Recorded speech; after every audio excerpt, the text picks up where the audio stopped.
regardless of whatever happens to a song, I think that the process of it just feels therapeutic and important to me.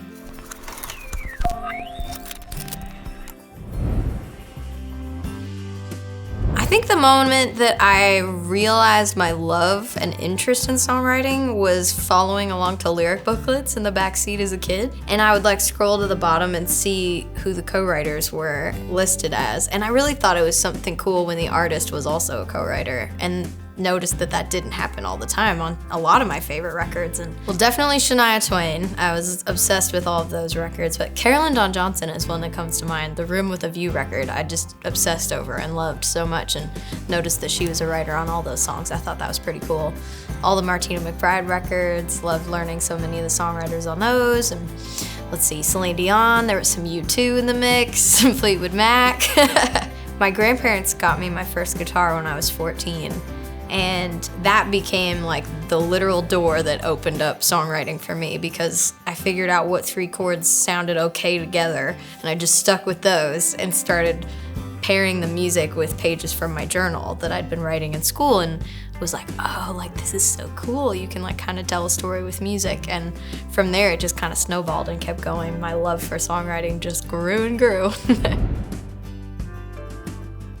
I think the first song that I ever wrote, we were in social studies class at school studying this political cartoon about a soldier serving overseas. And I sat in class and was just what would that feel like if this person were my dad? That's, what a hard thing to have him be so far from home. And I literally came home off the school bus and picked up my guitar and started writing about it. And I think that was the first one that I ever finished top to bottom.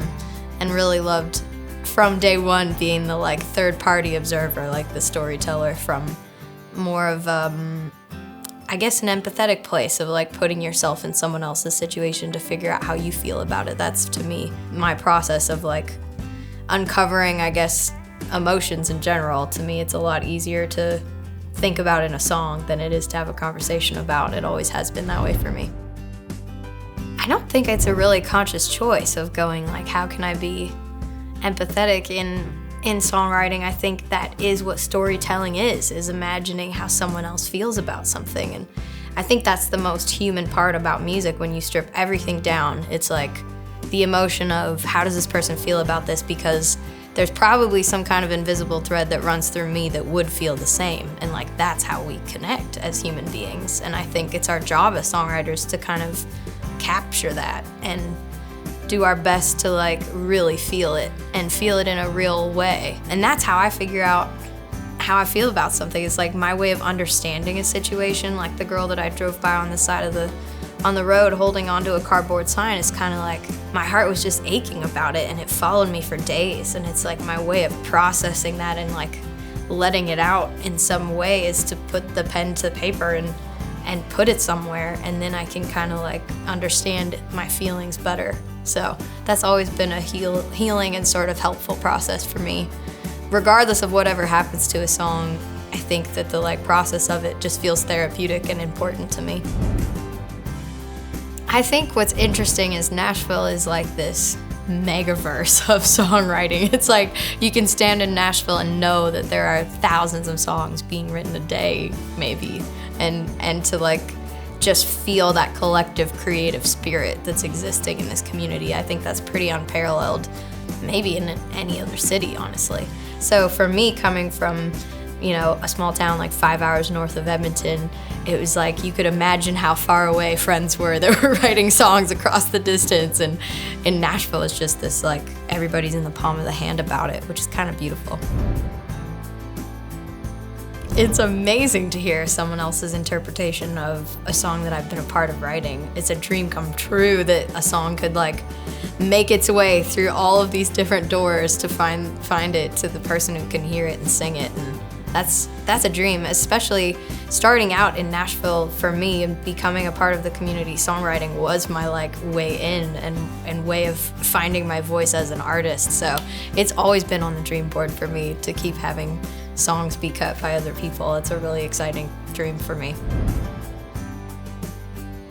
Yeah, I wrote The Thing That Wrecks You with my friends Daniel Tashin and Kate York, and we sat down with a guitar and a piano over at Big Yellow Dog Music, and I was talking about a friend of mine that I was very concerned about, who had just been talking to me about this toxic relationship that she was in that she kind of just kept going back to. And I was so like heartbroken for her and just like, why are you continuing to put yourself through this thing that you know is not good for you? And I kind of sat back and thought about it, going like, I guess that's kind of what it means to be human. Sometimes it doesn't matter how many people tell you this is not good for you or how much you know it yourself. It's like sometimes to get to the other side, you just have to go right through it. And I wanted to write a song that felt like it could sit beside somebody in that spot and be like a bit of a comfort, like in that really hard place. So that was the heart of where the idea kind of started. And both Daniel and Kate are so incredible, and just I loved the day of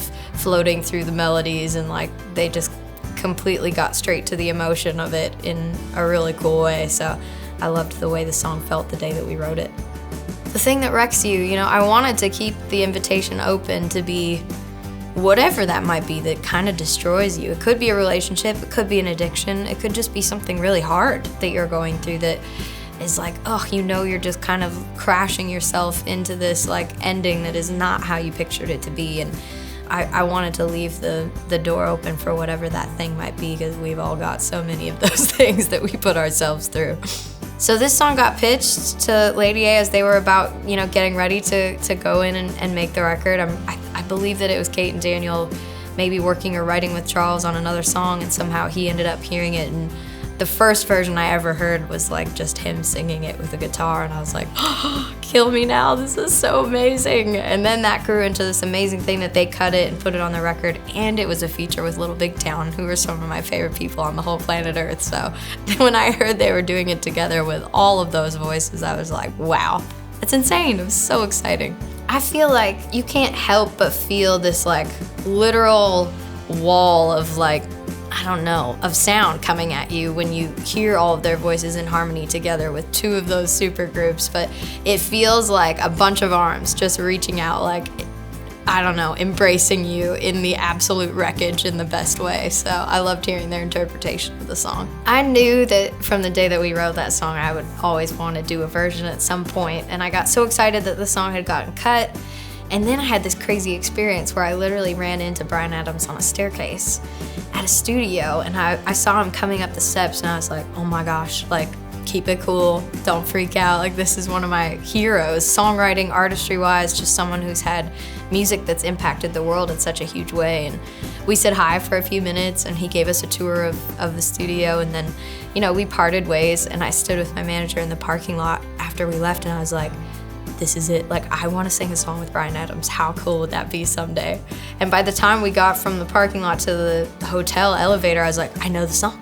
We could do a version of The Thing That Wrecks You. I think his voice would be insane on that song, because it just has this texture and this character to his voice that feels like it wrecks you, like it really does destroy you in the best way to hear his emotion come through in a song. And so we literally recorded a version of the song like the next week for the Pipe Dream, and recorded it with my band, and I wrote him a letter by hand and stopped by the Green Hills FedEx store and kind of laughed at myself as I put it in the mail and was like, I don't have any way to contact Bryan Adams except for that studio address, so I'm just gonna send it on over and see what happens. And I lost my mind when I looked at my phone 2 days later and saw an email from Bryan Adams saying he'd absolutely love to sing on the song. So I still can't believe this has happened and come through, and it's been amazing getting to learn from him through the process of working on this song together. He had so many ideas lyrically, melody-wise, that the song just kind of like took on a bit of a whole new rendition and became its own thing in such a cool way. So I loved getting to go back and forth with him through that process, and I can't believe it's out in the world and here now. I think when he heard the song, he just was like, I love the image of wreckage. Like, I think we could hone in a little bit more on that language and be specific about it and calling it a love story. And I think that really works best in this duet format too, to kind of like zoom in particularly on that. And I appreciated a lot of his wisdom in how to kind of craft the song, just zooming in a little bit further to this version. So we changed a few lines in the chorus, and he had some awesome ideas for the second verse to kind of really make it a duet that goes back and forth a little bit more. So I loved the way that it turned out. So Masquerades, honestly, it was this collection of songs that came from the heart of the shutdown and was me sitting at my house kind of going crazy by myself, and songwriting was like my outlet of a place to just talk about those things. I think as a whole world, I mean, obviously we were going through so much, but on a like personal scale, we were all sort of forced to like face more of the personal storms that are happening inside of everybody in any given moment. There was nowhere else to go, you know? And so the music was my place to put it, and I really do love to be the storyteller, sort of like the zoomed out bird's eye view, but I couldn't help the way that the songs during that time were just coming out more personally, and it was kind of terrifying, honestly. I shared a clip of a song called Villain in Me, just sitting on the floor playing it with my guitar, and it talks about, you know, hiding behind a mask and how you put on a smile and a brave face, and like how we all have that sort of inner critic, you know, harsh voice inside our head that can sometimes be the loudest one that we ever hear. And sharing that was incredible because just hearing from people saying, I feel the same way, like I am standing with you in this, that very much gave me the courage to put that song out and to keep working on the songs that felt connected to that theme. So that's where the whole idea of Masquerades came from, and to know that people have made room in their lives for this collection of music is so wild and amazing to me, to know that we can all like literally stand together in those feelings, feel like we got this, we're not by ourselves, this is gonna be good. And it's been amazing on the other side of the lockdown of where the creation started to like seeing people singing along to these at a live show. It's like, wow, what a crazy cool full circle that's been. So I love getting to share these songs in our set, and it's been amazing to feel like they've been believed in and supported with this award. That was so cool. I mean, there are moments where it's very hard to make it quiet, and I think there's things to learn from it, whatever it's saying, but I always try to zoom out and like remember that my love for writing songs and my love for creating things is so much greater than my fear of it not being good enough. And that sort of thought centers me. Sometimes it's really hard to remember that, especially in the storm of it, and that's why it's great to have people around you who are like, hey, I can see you're lost inside yourself, please come back. I really appreciate those voices, especially when you're just kind of a little bit lost. But that thought, that sentiment is something that I think I hold on to when I'm struggling. Honestly, most of the songs. To me, after I finish writing it, it's like I just have a hard time trusting my opinion of it because it's so new. It's like I have to kind of zoom back out from it before I can like see how I feel about it and play through it and get more comfortable with it. It sort of takes me a while to learn a song and to really feel it. I mean, all of the songs that were part of Masquerades, like Villain in Me, I remember turning in and just being like, probably never play that song again. And then it became like the anchor for the whole project. So there's been a lot of wild surprises. When's it gonna happen to? Especially the ones that feel more personal, I would say. I'm always like, nobody else wants to hear that, right? And then it's like, right, that's the point. We really, if I feel like that's true, somebody else probably does too. That's good. Okay, cool. Okay. I'm still in awe that that's like a real sentence and that this is a thing that actually happened. To be completely honest with you, I'm literally freaking out. But I got invited to go and write with him, and the song is remarkable and so special to have as this keepsake. But more than that, the experience of like sitting next to him in a room, hearing stories, hearing him talk about his guitar collection and about what it was like to record his first record and being on his first radio tour, and just like his overarching theme and love for music was the most inspiring thing to be around. So that experience is what I will carry with me for the rest of my life, and the song is just like, to me, a reminder of that. And I think it's kind of crazy that we wrote a song called Heroes and that I got to write that literally sitting next to one of my heroes, and this idea of like, I just wanted a seat at the table to pave a path of my own. And I feel like that every day in this town. It's like just to like be among people who inspire me and to be in this community that's just like lit up by music. It's such a dream just to be here. So that song will always be very special to me. I'm so excited he's playing it. Well, when I walked in the day that we wrote this song, Vince had pretty much the first verse already written and said he had just been kind of sitting with it that morning. And it talks about the history of country music and where it started from. You know, like church revivals and beer tents and like the combination of those things and the evolution of where, you know, country music has carried all of us and that journey. And to me, the thread is like, I love the line that says, "Sing all my sad songs about heartbreak," because that to me is exactly what we're all here doing, is like feeling the things we're going through in this crazy life, and country music is a safe place for all of that. So I love the line. I think the one that feels most personal to me is, "I just wanted a seat at the table to pave a path of my own." That to me was like me sitting next to him being like, I just really do want to pull up a chair. Is it cool if I join you over here? So I loved that moment very much. He's like, "We should just put that in the chorus." I'm like, cool. I'm freaking out. I think that I had an idea walking in of just like this theme of, honestly was sort of thinking the same thing, like what if we wrote a song that talked about wanting to just show up and be a part of this community and learning from the people around you. And he started with this verse. I was like, wow, this is really cool. So I love those happenstance moments when ideas collide and become something special. Just his like aura of like, if you love music and build what you believe in, people will come and it will all work out in the end. And I loved him, you know, talking about production. He gave me this quote about how I think a producer's job, or whatever that arc is like putting a frame around a painting that's already exists. And there were so many things he said. I literally rushed home after the write and like filled my journal with so many of the words of wisdom that he had. But I think his love for music was the greatest pearl of wisdom that I walked away just feeling reminded of. It's like, if you keep that at the front of everything, the rest will work itself out. I've been writing with a lot of my friends lately. It feels really good to be diving back into that creative space, and honestly I'm feeling a little lost in it at the moment of going, what is this next season of music, and what is it that I want to say and share, and to be kind of walking through that wilderness a little bit with people I love and trust has been really fun. So I've been writing with a bunch of friends and trying to think who I've been, somebody new or something I could tell you exciting about. But I got to write with Freeland a couple weeks ago. I always love working with him. He's amazing, such a talented, just all around music person. He's got so much versatility. It's really cool to watch and learn from him. Well, I love being on tour. It's like my favorite place to be, honestly.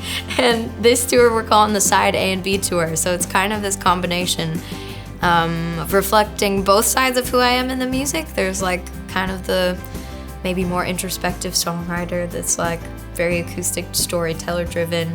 And then there's also this like little bit of fierce rock and roll side of me that kind of comes alive on stage. And I've been working to kind of craft this tour and this show to take people on a ride between both of those sides of who I am. And it's really important for me that the time we get to spend together on the road is like, feels like a two-way street, and the connection with everybody in the room, feeling like we are all together in the same song, is like the whole meaning of a show. And I want it to be a ride that people want to just kind of keep coming back to. And every time we roll through town, we're going to kind of do something a little different. So some of these markets on this spring tour are our first time ever getting to do a headline show in these places. So I'm really excited for that, and I'm excited to go back again soon.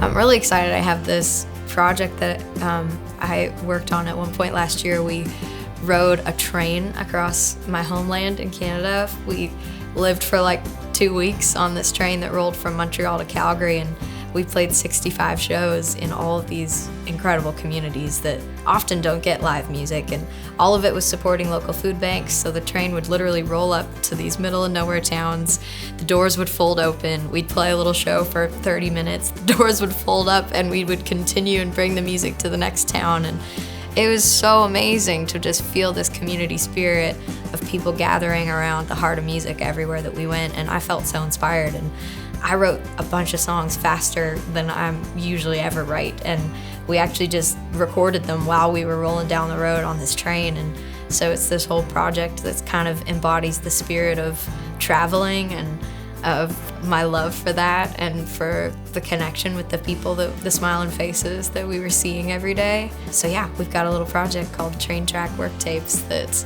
is the collection of those songs that kind of captures the spirit of us living on a train for a couple weeks.